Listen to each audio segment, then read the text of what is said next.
माफी है भौजी माफी माफी है यही सब क्या है लालू और गांव से भाग जाती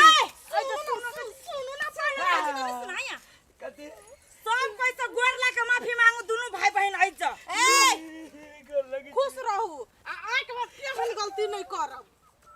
गोर लागू नहीं आई आई दिन से जे हमरा दियादनी सब से लड़ाइली ना तो हमरा के चिर कर राख दे ए हमरा के 5 बेर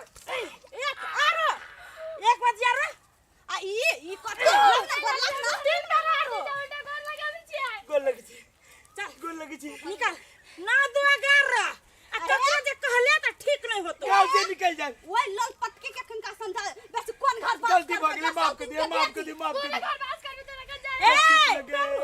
क्या चुप है भौजी माफी माफी जोरा हे आये के बाद हमरा घर दिसन मन रहली नहीं त खसी के मांस जका आहू के काट के कुकर में दे 4 सिटी कनिया देखे न कि न चुतराल के अगल का चली गई ये हमर बात सुनू ना आई फर्स्ट